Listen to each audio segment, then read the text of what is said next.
Hi guys, welcome to Game Talk. We have Tomasz all the way from Poland. Tomasz, Hello. hi man. We saw the game. We came back from the international break. PEC Zwolle against Ajax. We got those 3 points, 2 goals from Haller, our main man today. What do you think of the game in general? Your thoughts? Well, I believe it was a typical game for us, a typical post-international and pre-Champions League game. The only thing we had to expect was the result, and we got it after all. There were some, not that great moments, but all in all, it was a convincing win.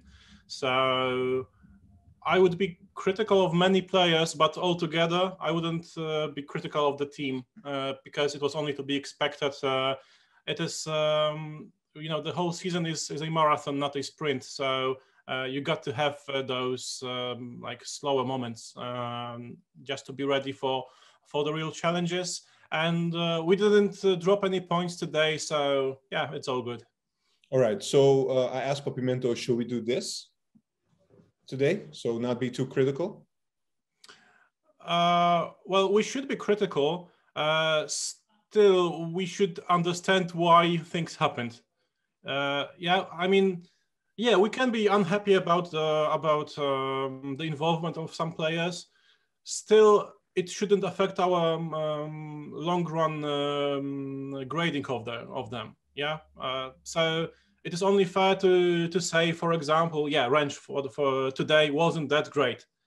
But considering the whole team and that we weren't at our full power, it was only to be understandable.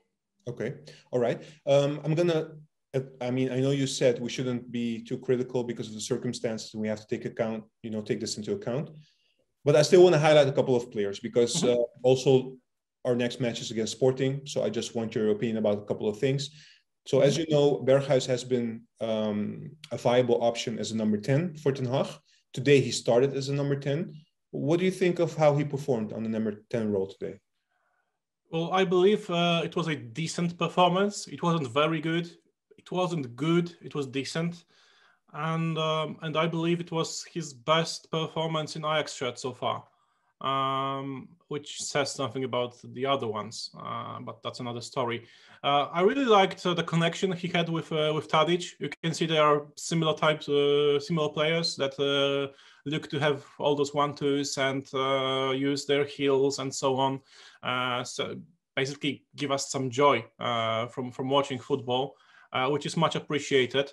Berghuis is not as direct of a player as Klaassen is, not as physical, and also not as important in the defending phase. Still, he gives us something, and this performance only solidifies my belief that 10 is his possibly if Anthony is in good form, so not today. Then 10 is a position for Berghuis at our squad. So according to you, it's something that we can continue and build upon for him to play on that position? It's difficult to judge. It's so early in the season.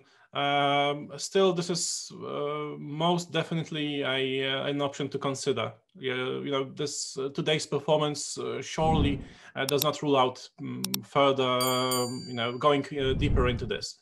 Yeah. He has a role in that. I really like that we had. Some people say a lot of stuff about Haller. Still, I guess we had 4 technical players up front today. Or even 3 instead of 2, whatever you say about Haller. So yeah, that's always something I really like. It might not work out in Europe. Still, we weren't in deep trouble because of Klaassen's and Kudus' absence. We had Berghuis who filled in well good enough for PEC at least. Yeah, look, you touched upon it already. I wanted to ask you about Haller. You have 2 camps. You're also on Twitter. You see a lot of comments about Haller. You have the ones that really defend him. You have the other ones that think, like you just mentioned, maybe he's not that, what we need in the Champions League. What's your opinion about that in general? Do you think the Ajax fans are too critical about him? Because if you look at the stats, so far. I mean, he hasn't played in Europe yet. So in the eredivisie, he's scoring almost every game. Yeah, well, I don't want to sound like I have my head up my down there. Yeah. But I really often get the impression that people do not get the role Aller is given by Ten Hag. He very often is playing deep. He very often is used to to give time for the wingers and the playmaker to join up front. He's there to hold up the ball, to play 1-2 and so on to win an aerial challenge and so on. He might not be the most joyful player to watch. I get that. But sometimes you have to look a bit deeper, and obviously, even though I appreciate him, he still is a disappointment for me. I mean, I expected even more, even goal-wise. Still, yeah, I believe people are too critical of him. Today he was our best player, easily, mainly because nobody else excelled, to be honest. But still, he did his job. He took advantage of Lamprou being as tall as a sitting dog. So yeah, why wouldn't he do that? Yeah, he had to benefit from that, and he did. And yeah, kudos to him. Very good. I was looking at your rating, which people can see always after the video. They can see the rating that you guys gave to the players. I was a bit surprised that because I also got the one from Papimento earlier, but you gave like Blind a 5, for instance, but you gave Bench a 5, you gave Edson a 5, you gave who else? Anthony a 5. So all these players for you were not good enough today. Yeah. Both. Basically Timber, Blind, Wrench, and Edson, who got 5s. All of them made some possibly costly mistakes in the build-up. Also had some clearings that didn't go as the way they should. They were sloppy, all of them, and especially Wrench. He was non-existent up front, basically, which was very disappointing for me. I know he didn't get as many minutes this season as he would have liked, and he might need some more game rhythm. Still, that was not good enough. So that's it. And Anthony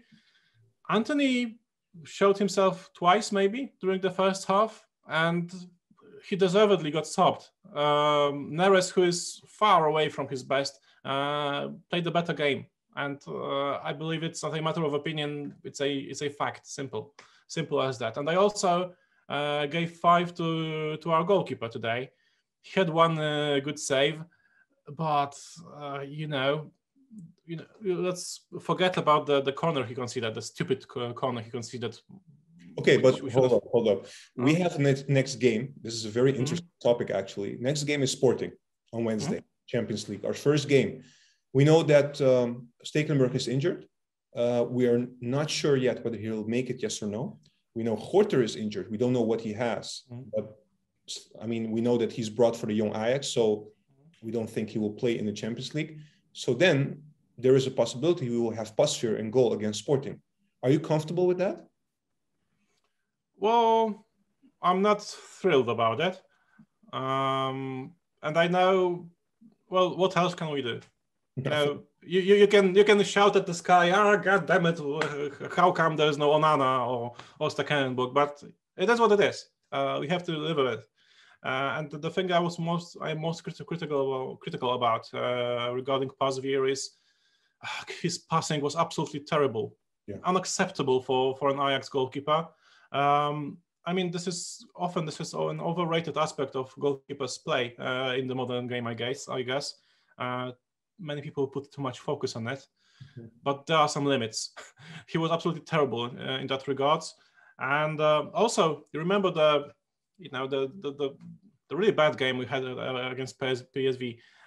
It was not only his passing, but very often you could see that he didn't react quick enough. He wasn't quick enough to go out, to anticipate things and so on. And this is something worrisome for me. We usually play very high. The defense is very, very high up, and we need to give the goalkeeper a sweeper role. And yeah, and Pasveer so far didn't impress me in that role, which makes me doubt a bit the decision to sign him, actually. Okay. Well, I will be honest with you. I didn't take too much time to analyze his time at Vitesse and so on. I saw him play against us. I saw him saw some highlights. He's a decent keeper on the line. Yeah, very good. I was happy with the signing, but it might have been, he's an experienced goalkeeper who won't get nervous, and he's of certain quality. But is he a good fit for Ajax? Yeah, I'm beginning to have serious doubts about that. All right, clear. Final thoughts about tonight, and also going into Sporting, something you want to cap off with. Okay, so first of all, appreciate Ale when he scores. Not because he doesn't score too often, because he scores often, but try to think what Ten Hag asked him to do, and then think if you want to criticize Ten Hag for that, or do you want to criticize Ale for that. That's one thing. And the other one is try using your memory, people, because I don't know, I didn't see too much reactions, so that might be a strawman argument, but if people are too critical of this game, remember what happened a year ago, 2 years ago, 3 years ago. One bad game does not mean that we're going to be terrible in Europe or whatever. We have to remember that we are Ajax, we're the best, and we know we're the best, and we often look down on other teams, which is maybe not very respectable and so on, but it is what it is, because we're the best. And it often reflects in our performances. Remember how we looked just before Madrid games in 18-19 season. We had the terrible Clasica in Rotterdam. We lost to Heracles, or we drew against them. I can't remember, but it wasn't a win anyways. And everybody was extremely pessimistic. And then what happened? We know what happened. Yeah, Tadic got 10 out of 10 at the Bernabeu. So yeah, stay calm. It was a mediocre game from us, but it was only reasonable. It would be like that. The thing is that we are good enough to be certain not to lose points, and we all know it is the PSV is way stronger than last season, and we cannot afford to lose points against the last team in the league. So that's all that matters, to be honest.